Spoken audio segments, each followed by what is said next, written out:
Part 1.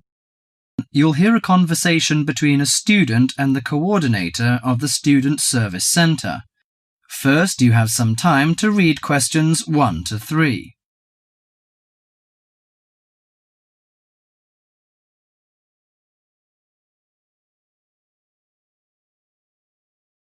Now listen to the conversation and answer questions 1 to 3. Hi, sit down, please. How can I help you? Thank you. I'm a student in the sociology faculty. I'm coming to ask for some information about renting a room in the college or near the campus. My name is Sarah. Yes, Sarah. How long have you been here in Sydney? You are not new, I suppose. No, I'm in my second year. I came to Sydney 18 months ago from Korea. Where are you living now? I live with my aunt in my cousin's room. It's pretty nice to live with my relatives, but unfortunately my cousin has finished his term and is returning from Britain next week. I have to rent a room for myself. Yes, it sounds a little unfortunate, but I suppose it's a good chance for you to have a deeper understanding to real world. I hope so. Well, what sort of thing are you looking for? What we provide ranges from shared flat to homestay. And of course we have houses with gardens if you like. No, the house with a garden is obviously out of my price range. Shared flat is not bad, but I prefer a homestay. I enjoy the feeling of living with the family. When do you plan to begin the rent? Next week, you just said? No, my cousin is arriving by next week, so I hope to move out by this weekend. This weekend, okay. The main area we deal with is around the university. Around the university, aha. Do you have anything near the northern gate of the university? You know, the sociology faculty is near the northern gate.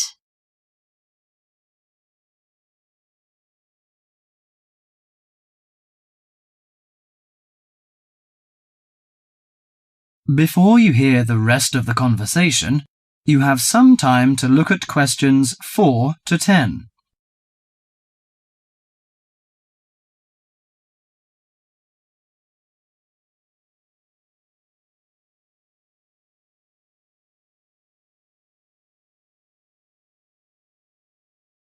Now listen to the conversation and answer questions 4 to 10.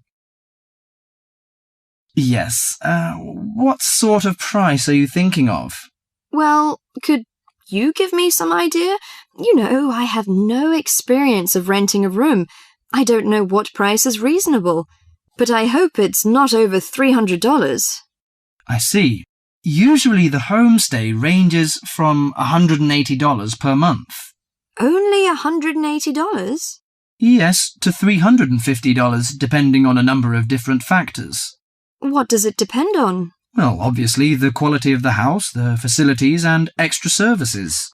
Oh, I don't care about the quality very much, as long as it's clean. As to the facilities, I want the room with a separate bathroom. Kitchen isn't a necessity, because I don't want to cook by myself.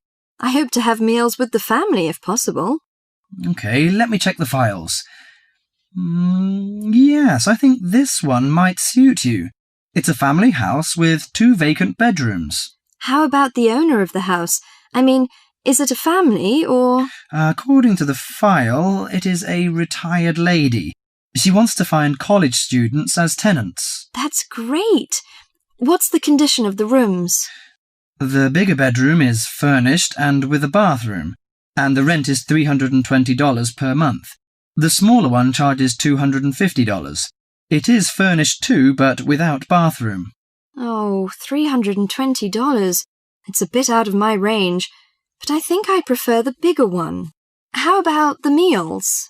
Well, the rent includes breakfasts and suppers. No lunches, however. You have to buy your lunch. That's no problem. I usually have my lunch in the college cafeteria. And that doesn't cover the water bill and electricity fee, but the laundry is included. Fine. Could you tell me the address? Yes, it's on 323 West Park Road. Let me get that down. 323. Okay, it's near the university. So, when can I have a look at the room? You know, I'm a little pressed for time. The file says the landlady is in every afternoon. So this week, say Friday? Oh, I'm afraid I can't make it then. I have a lecture on Friday afternoon till 5:30. How about Thursday? OK, that's fine. Would 5 be OK? Yes, fine. Just come here. Yes, here in the student service office. Oh, before I forget, before moving, you have to pay 1 month's rent in advance. Really? Oh, I didn't know that before. Could I ask why? As the deposit. You know, in case you damage the property or move out without giving notice. Usually this doesn't happen, but standing in the owner's shoes... Yes, I understand it all. So that's $320. OK, I'll take the money if I'm satisfied. Well, a word of advice. Don't forget to get a receipt when you pay the deposit or rent. Yes, thank you so much. That is the end of part 1. You now have half a minute to check your answers.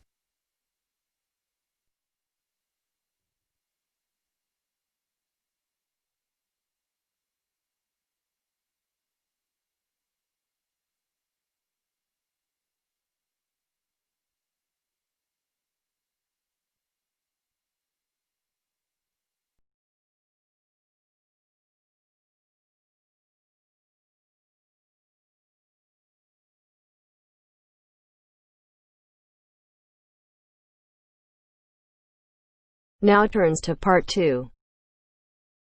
Part 2.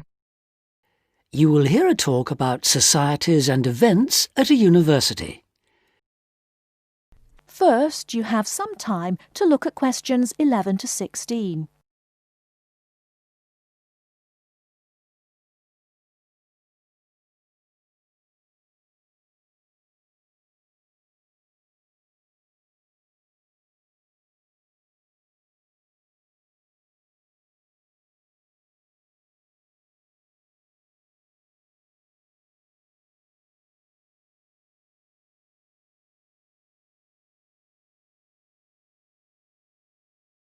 Now, listen carefully and answer questions 11 to 16.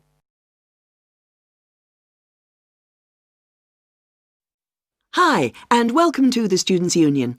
You've all been here a week now, and hopefully you're finding your feet. You might be wondering what there is to do on campus, apart from going to lectures, doing essays, going out with friends and having late nights. Tonight, you're going to hear about some of the societies, clubs and associations that you can join as a new student, as well as the cultural events going on that might interest you. Richard Hillman from Student Services has come along this evening to tell you more. Good evening. It's good to be here and to see you all. But let me say straight away that as students of the university, you are entitled to join free of charge over 100 societies on the official list. OK, let's begin. I'd be prepared to bet that whatever your interests, you're almost sure to find a club or society here for you. Not surprisingly, there are the long-established clubs that you can find at any university, like the football club or the drama society, along with a whole range of less usual clubs. For example, the Rock Society. We do have a rock climbing club here, but the Rock Society has nothing to do with outdoor activities. It's a music club. That takes me neatly on to the Mountaineering Club. Now, it might surprise you that a university in one of the flattest parts of the country has a thriving group of mountaineers. They meet twice a week on Tuesdays from 5 in the afternoon until 10 o'clock in the evening, and on Thursday afternoons from 1 o'clock until 5. At their regular meetings, they use the climbing wall, but they also organise trips to real mountains both here and abroad during the vacation. Another rather out-of-the-ordinary society you might like to try is the Dance Club. They meet regularly every Friday. This term they're running salsa classes. Next term it's tango. And in the summer it'll be Scottish dancing. Quite a selection. They also put on special events twice a term, either performances by visiting groups or actual dances. Their next event is next Saturday when they're putting on a Latin evening. Go along and try out your samba. At the moment, the dance club is trying to attract new members who may have new ideas for future classes and events. If you're an overseas student, you may find there is a society for students from your country putting on events that'll make you feel more at home. The Mexican Society, for example, is putting on a special Christmas celebration with traditional Mexican food and drink. And every 4 weeks, the Hellenic Society has a film evening. There are also national societies for Malaysian, Turkish and Chinese students. And don't forget, these societies are open to everyone, whether you're from that country or not.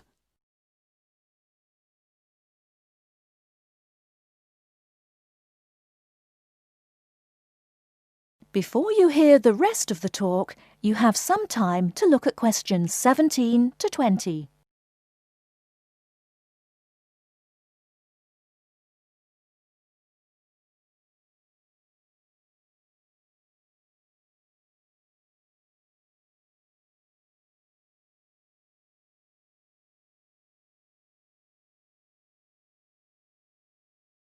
Now listen and answer questions 17 to 20.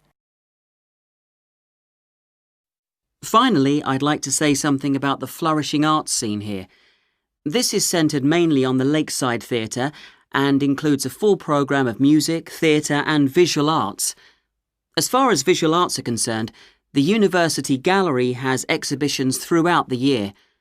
The work of local, national and international artists is regularly on display, as well as exhibitions featuring contemporary architects and designers. The university also has a permanent collection of modern Eastern European art on display. As well as the conventional theatre productions put on by visiting professional companies and student groups, there is a workshop studio which stages more experimental drama. And finally, music. Concerts catering for a variety of musical tastes include performances by visiting groups, as well as homegrown talent. The university has its own jazz band and choir. As with the other groups I referred to earlier, you're eligible to join these, but of course you will be required to go for an audition. So, there you have it. Obviously I haven't covered everything in this short introduction, but I hope I've given you a flavour of what's on offer here.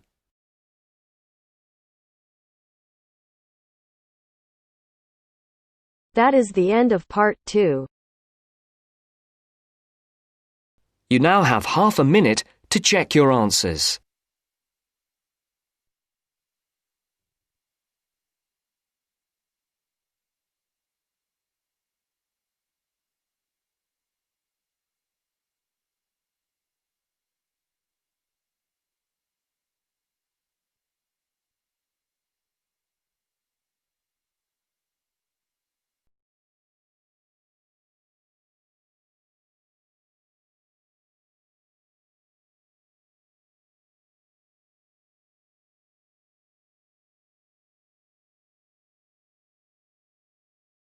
Now turns to part 3.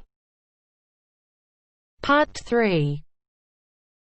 You are going to listen to a conversation between two students talking about a lecture they have just attended. First, look at questions 21 to 24.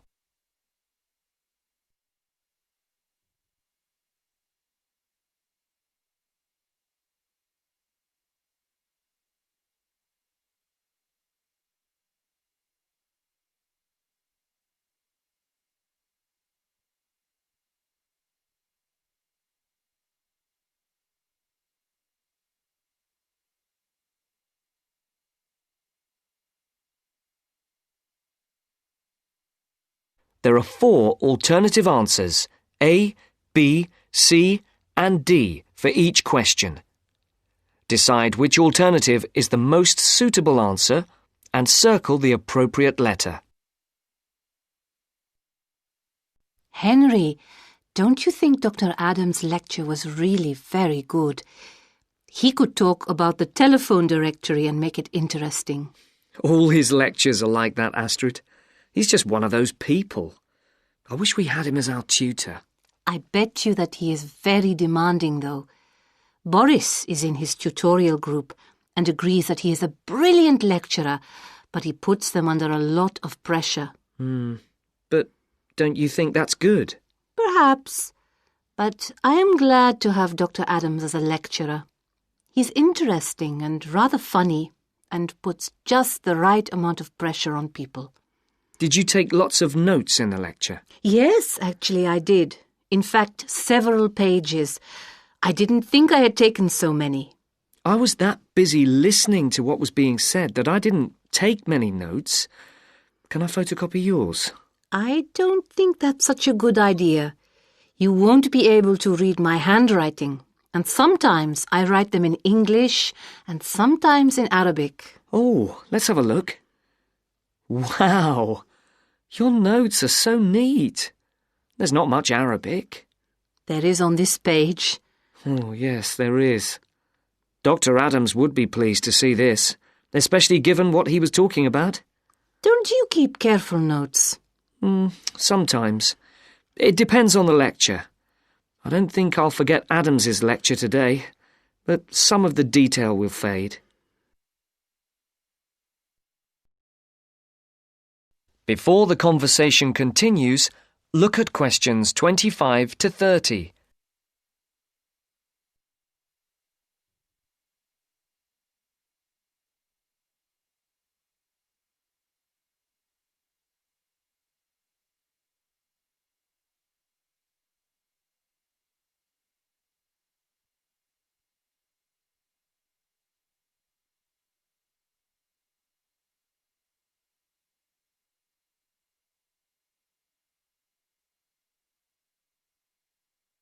As you listen to the next part of the conversation, I type up everything afterwards so you can have a copy then and you can fill in anything I have missed.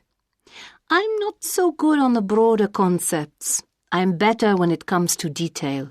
just what Adams was talking about. Well, I am definitely a detail person.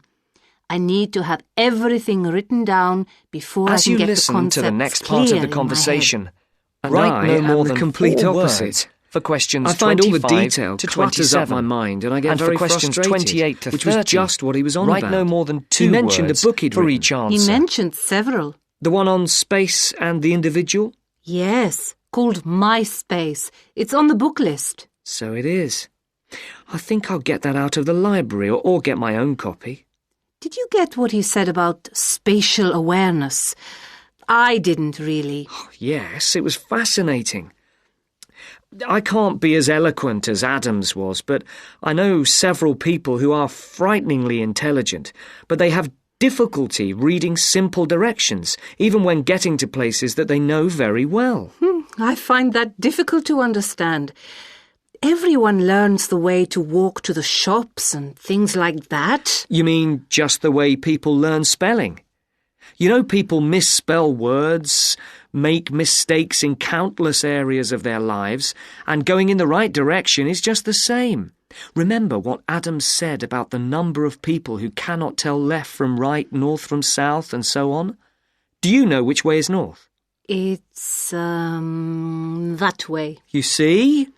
I couldn't have told you that. Really? I haven't a clue which way is which. That's why I'm always getting lost when I go out on my bike, and put me in a completely new place and I am totally lost. What about maps? I'm hopeless at reading them. But then you're brilliant at writing essays and getting all the ideas down in the right order, and I don't know where to start. Again, just what Adams was talking about. What we need to do is combine our skills. You teach me to cope with detail, and I'll teach you how to string concepts together. Okay, we can do that. Which way is the library? It's... you're making fun of me.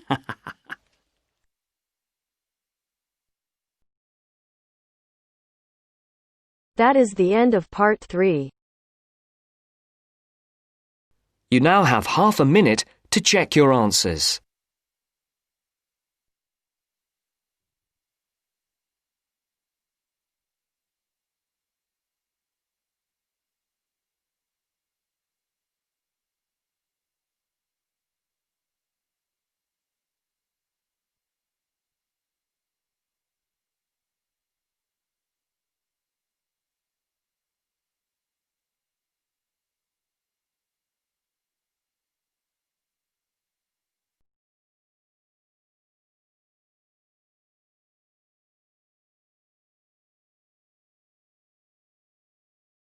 Now turns to part 4.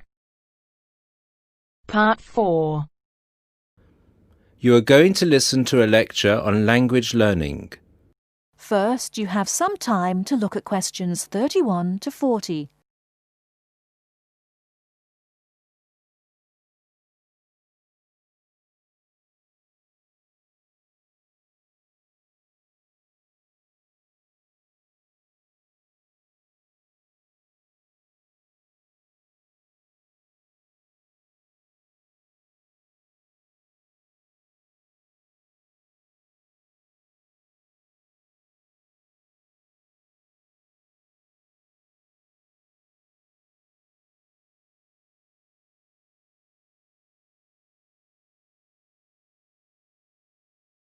Now, listen carefully and answer questions 31 to 40. This is the first in our series of lectures on language learning. The topic I'd like to deal with today is what makes a successful language learner? There's been a lot of research into what makes some people learn a language faster than others. In this lecture, I'll summarize the main findings of the research into the subject. There are many factors that influence how quickly one learns a foreign language, of which exposure to the target language seems to be one of the most important factors to consider. It's this factor which determines the speed of learning a language, especially among those people who learn a foreign language outside the classroom. There are more people who did not learn a second language or a third language in the classroom, and I think that understanding how learners successfully learn languages without the help of a teacher can provide us with the key to how to become a successful language learner. Let's look then at the characteristics of a successful language learner. Motivation seems to be one of the key factors. Research into motivation has identified two main types: instrumental motivation and integrative motivation. Instrumental motivation is the kind of motivation that encourages people to learn a language for practical reasons, such as getting a job or passing an examination. Learners with this kind of motivation intend to use the target language as a tool or instrument to help them achieve a goal. Integrative motivation is what encourages learners to learn a language in order to communicate and socialize with others who speak the language. The primary aim for learners with integrative motivation is to use the language to integrate and identify with the community that uses the language. Immigrants, or people who are married to speakers of another language, are motivated in this way. Although most people have mixed motivation, research into language learning and acquisition suggests that integrative motivation produces much better results and is an important characteristic of successful language learners. Personality is another important factor in language learning. One does not need to be an extrovert to learn a foreign language, but willingness to experiment and take risks is essential. Introverted or anxious learners who are afraid of making mistakes find it harder to learn a language. Good language learners will try to experiment with different ways of learning vocabulary or grammar until they find the way that suits them best. Language is a complex system. Successful language learners often design complex learning systems to master a language. They think about how they learn and organize their learning accordingly. They develop their own learning style and use a range of learning skills such as efficient revision techniques, systems for learning and organizing vocabulary, the ability to monitor their own speech, and the ability to plan their learning. Finally, age is another major factor to be borne in mind. Children seem to be in the best position to learn a foreign language rapidly and with the best results. Older learners can also be very successful and become proficient at using a language. Adult learners who make decisions about their learning and are independent of the teacher, who are analytical and aware of how they learn, and who take responsibility for their learning, stand a very good chance of learning a foreign language successfully. That is the end of part 4. You now have half a minute to check your answers.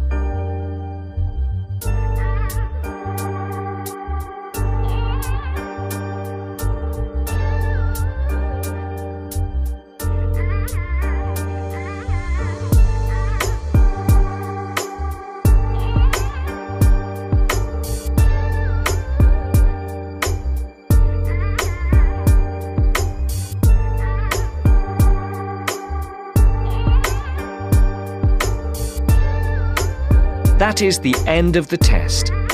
You now have 10 minutes to transfer your answers to your Ielts listening answer sheet.